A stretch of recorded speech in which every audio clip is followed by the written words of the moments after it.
Hello everybody, welcome to the Brazilian Readers. My name is Virginia and today we are talking about why is everybody reading the same books. First of all, I would like to credit, according to Alina, for bringing this topic, this discussion to BookTube. I really enjoyed her video. Please check in the description. I will leave a link to it. And also, Books Are My Social Life. I love his channel. He's from Trinidad and Tobago. He always brings an amazing perspective to all discussions around books and social media. So I will also leave a link to his video about that here in the description. First of all, we need to have I need to say a few things, let's establish some parameters for this discussion.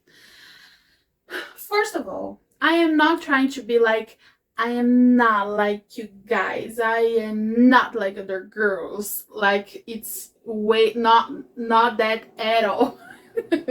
I like to be one of the girls because I am a 39 years old woman, but also just a girl. So of course I want to be part of a community. And the fact that I started my BookTube channel in Portuguese and in English was because I wanted to be part of the community, of the BookTube community. So yes, it's not like, I'm not saying like I'm special or different or a snowflake for reading a few different things. It's just that we have a different perspective on life. I am from Brazil. I have a completely different upbringing. My culture, my tastes were influenced differently. So I may have some different perspectives on things. And that is the amazing thing about YouTube and social media. You can access people from around the world. This is amazing. I loved discovering new booktubes and booktubers that read completely different from me. So I will try to add to the conversation, bringing some of my favorite forgotten books. And about forgotten books, you will see that for some people, I will mention a few books that are extremely famous. However, I'm trying to talk to people that is inside a specific bubble. They are stuck in a bubble of this kind of community that only reads the same books. So I will, in fact, use those books as a parameter. So like, if you like this kind of book, you will love this forgotten book. And again, for some of you, some of the books will be really famous. I get it. But we need to understand that there is a generational gap. The way we older people consume social media and how the youth, the young people use social media. They are used to the algorithm feeding them what they want to consume, to read, to watch. And I feel like the people that grew up when the internet was before didn't have an algorithm feeding you. We need to look for the information. We need to look for things that we like. So I see a lot on threads, especially. I hate threads. Oh my god. People like, algorithm, please connect me to people that enjoy Agatha Christie. Like, use the fucking research bar. It's so weird. It's kind of fascinating, actually, that they don't. I feel like this generation, the younger generation, I think it's Gen Z, right? They don't want to search. They don't want to go after and find out and adventure. They don't want to pursue something new without the certainty that they will like. So they rely on influencers to tell them what they should do, read, eat, watch. So here I am. I'm telling you what to read now. maybe outside of your comfort zone. The other thing I want to talk about is, like I said, if you are feeling frustrated that every book influencer that you follow read the same things, this is your fault. I'm sorry. I know this sounds mean, but you need to go out of your bubble. There is no other way but out. So if you, like, for instance, you really enjoy a book, let's just say you really love The Secret History by Donna Tartt, why not search other authors like her outside of an aesthetic? You need to go after the information that you want.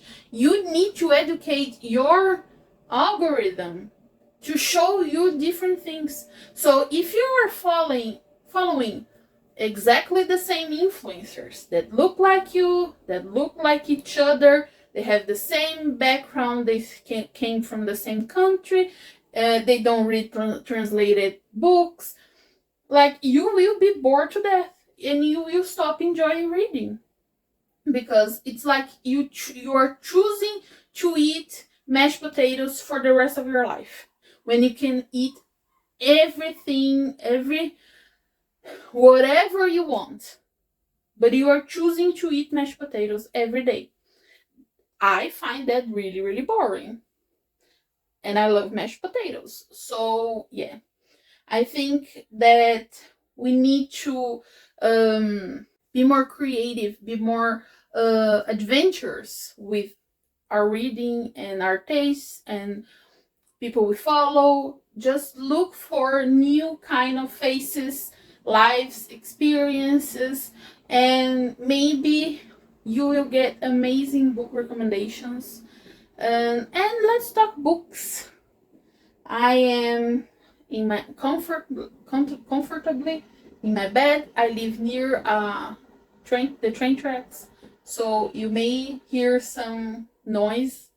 If you're new here, please consider subscribing.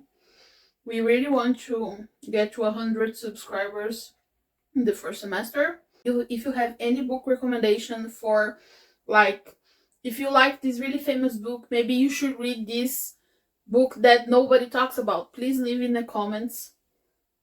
Maybe I do a part 2 reading some of those recommendations. That would be really, really fun. So yeah, leave the comment here. As I was talking about her, Miss Donna Tartt and The Secret History, let's start with her. If you like these dark academia vibes, some gothic vibes, some murdering vibes, maybe you will love reading Wilkie Collins books. My favorite book by him is The Moonstone. It's about the theft of a sacred Indian gem, and it's really, really fun. It's an amazing book. Wilkie Collins is one of my favorite writers. He is super famous, obviously. I know people will be screaming, listening me call Wilkie Collins forgotten. However, nobody is, like, for instance, people love Charles Dickens, love other authors of this time, but I feel like Wilkie Collins is never mentioned in the booktube sphere. We have Mary Shelley, we have Bram Stoker, we have the Bronte sisters, we have Charles Dickens. Where is Wilkie Collins? Why is nobody talking about him? He's an amazing writer.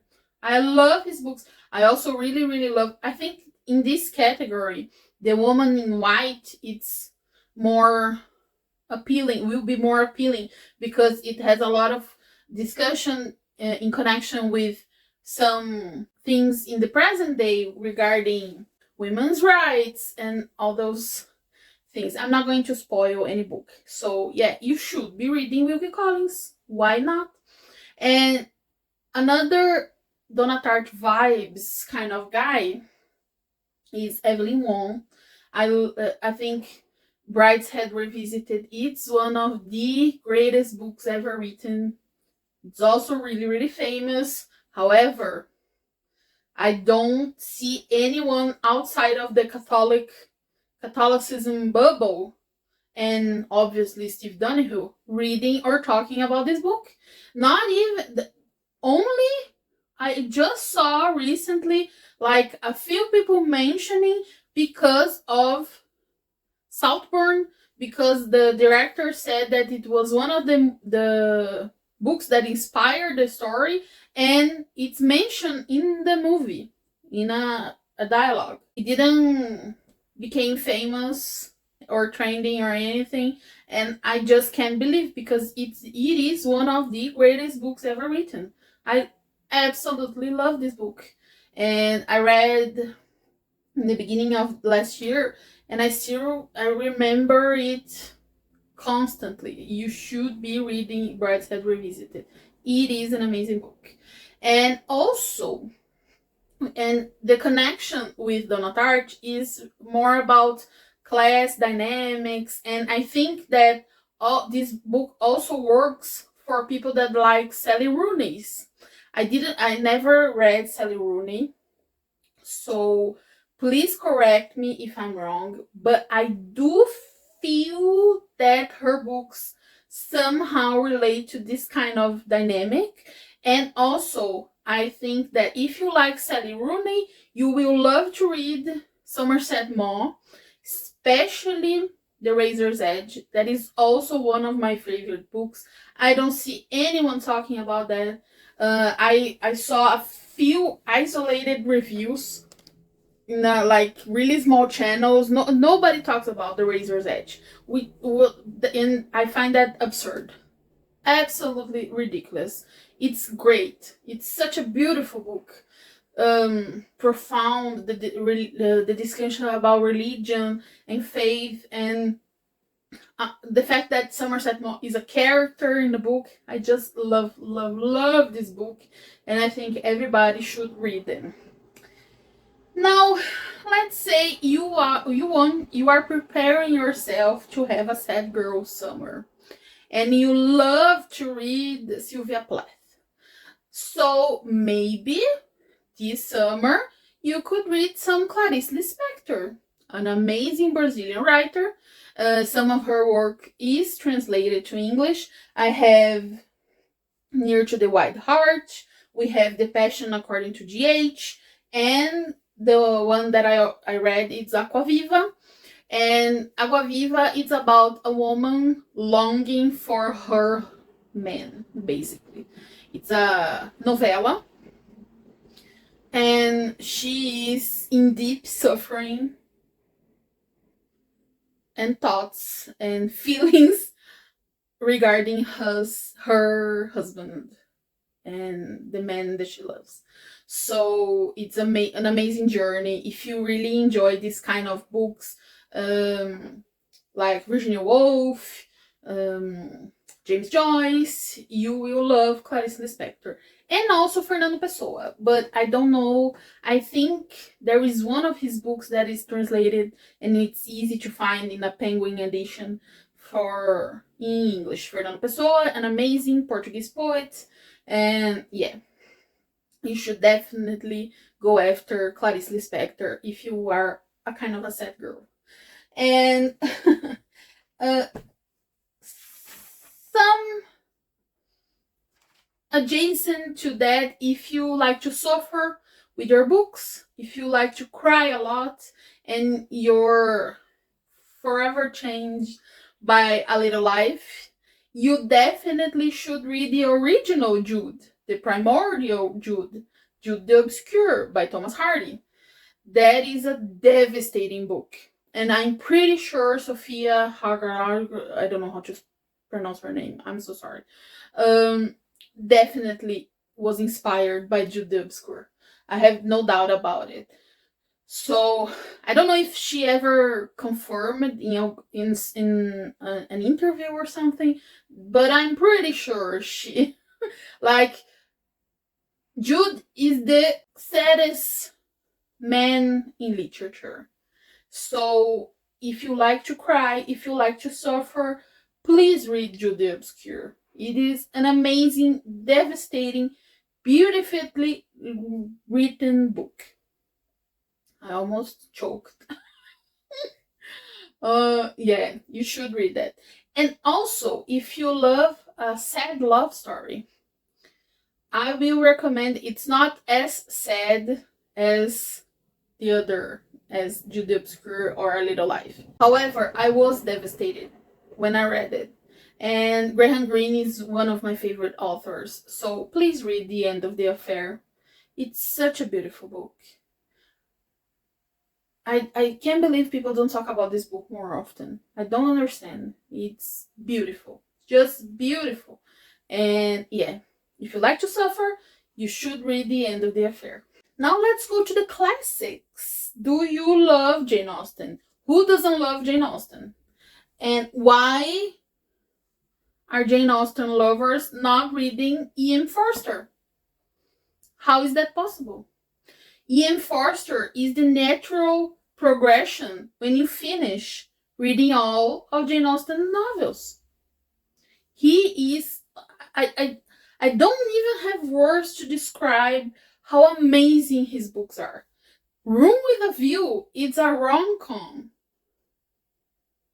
The perfect rom-com. It's amazing. It's so funny and light and summery, and it has Venice. Like, amazing, amazing book. Maurice? Jesus, I was devastated reading that book. That book is beautiful, and the story behind it, why Ian Forster wrote that book, the letter that he wrote about the book explaining why the book should only be released after his death, devastating, beautiful, amazing. Howard's End, amazing, like Sense and Sensibility, but with the right to vote. I don't know if they could vote already, but there's a lot of discussion about women's rights. So amazing. A Passage to India, like still modern, still contemporary to this day. Like, he is amazing, amazing. I only have a few other novels to read from him, but please take my advice. If you love Jane Austen, you need to read Ian Forster. He is amazing. Please read them. Let's talk about it. Let's make him as famous as Jane Austen. Please, I'm begging you. Another kind of those vibes, classic. The Enchanted April by Elizabeth von Arnim. She is an amazing writer. She's from New Zealand, and An Enchanted April, it's such a cozy vibes book. Imagine 4 ladies going to spend a summer in Italy, and they bond. They are now friends. They are talking about their lives. If you want a really cozy spring, new beginnings book, you need to read An Enchanted April. It's just, in fact, I'm filming this in April, but here in Brazil it's the fall. So to me, Enchanted April, I always read in September because like it's fresh. It's like a new start. You need a new start, read An Enchanted April. I promise you, you will love it. And I could not recommend a Brazilian book, Brazilian classic books, because if you like weird books, like it's weird, but it's not that weird. It's just that the narrator is dead. So he's telling his life after he died. So it's a really famous book. It's Posthumous Memoirs of Brás Cubas by Machado de Assis. He is our biggest, greatest writer. And there is a new translation of his most famous work, and it's amazing. It kind of went viral I think last year, because Courtney Novak, the TikToker that is doing the reading around the world, she decided to read this book for letter B Brazil, and she fell in love, and now she's completely immersed in Brazilian culture. She's watching our telenovelas, she's learning Portuguese, she's reading our other authors, and she came to Brazil. And it was really, really fun. I find her adorable. And yeah, that book, the posthumous memoirs of Bras Cubas, is that kind of book that changes your life. It's amazing. I think everybody should read it. And let's go to the more pop, more bestseller kind of books. First, let's go to the historicals. If you like historical books, why not give it a chance to Tracy Chevalier? I love her books. She wrote Girl with the Pearl Earring, that later became the movie about Vermeer's painting. She has several books around famous artworks. My favorite one is The Lady and Unicorns, about a tapestry. And yeah, her historical books are so beautiful. I also like Margaret George, her Cleopatra series.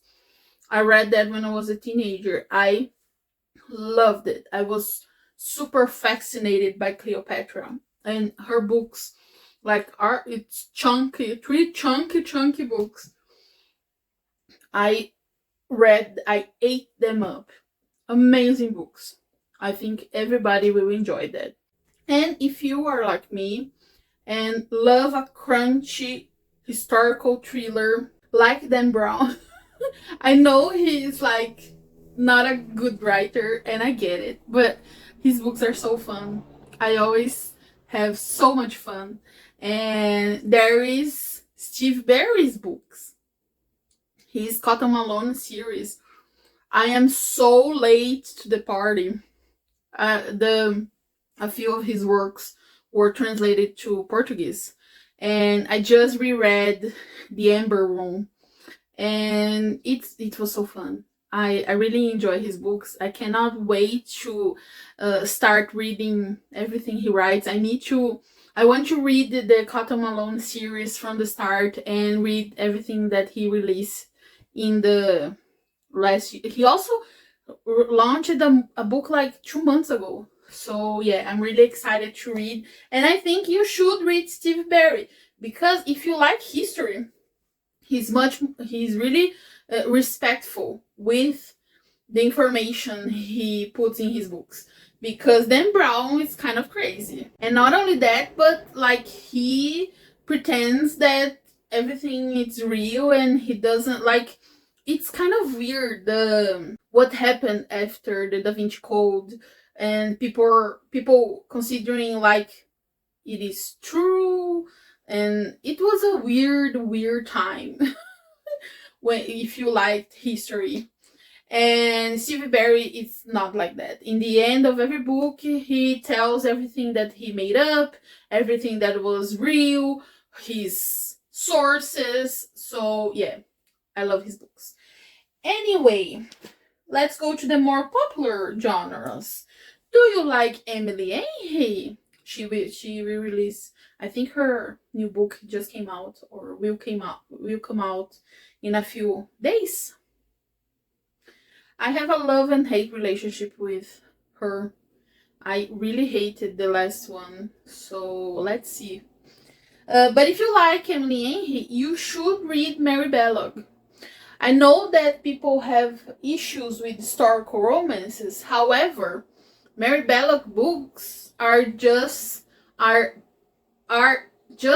profound, as really well written, and talk about sensitive topics, but in the context of an historical romance. So don't try to overcome this prejudice with historical romances and read Mary Belloc. I love everything that she ever wrote. However, One Night for Love and A Summer to Remember are one of the most beautiful historical romances I ever read. So yes, and you should also check out Lauren Heath. I love her so much. Her books are so good. They are a bit more traditional historical romances, but really, really good. And if you like Emily Henry, you should read Rosamund Pilcher. She has some amazing books. I don't remember any of them in English. I will put the cover in here, her most famous books. But maybe for when you are a bit more mature, maybe you enjoy a little bit more. But yeah, don't miss out on her books. I promise you. And they are so cozy. They are set in the Cornwall in England, and it's just so beautiful. I love her so much. My little old writer. And let me see what else. Let's go for the crazy lady. Do you like Colin Hoover books? I have Mr. Sidney Sheldon for you. Why are not people reading Sidney Sheldon? Sidney Sheldon is super famous in Brazil. We know, like, you should know him. He created A Dream of Jeannie.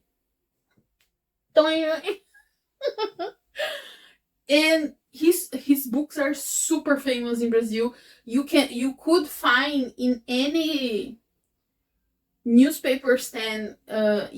There's like you can find all of his work translated in, like, I don't understand. And I was searching for book reviews from his books, and I could only find in Indian channels. Maybe he is also really famous in India, but I could not find anything in, like, coming from Americans, and I don't understand. Is he canceled or something? He is the father of this kind of thriller from Frida McFadden, the domestic thriller. So if you like Frida McFadden, Colin Hoover, those crazy plot twists, and like, you should be reading Sidney Sheldon. What the hell? Why are you not reading Sidney Sheldon? I don't get it. Yeah.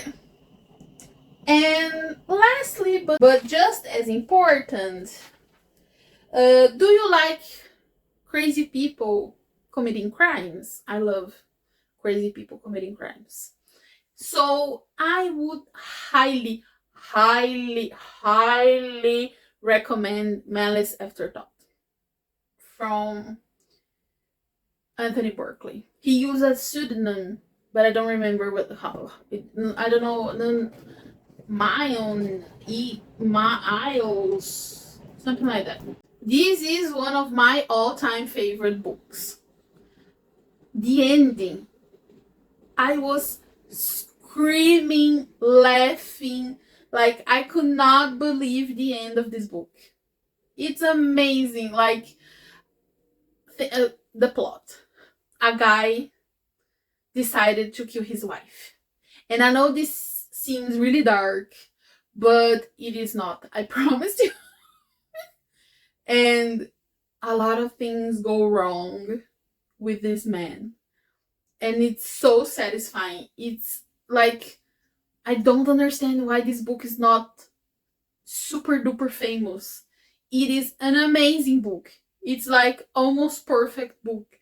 So you should be reading.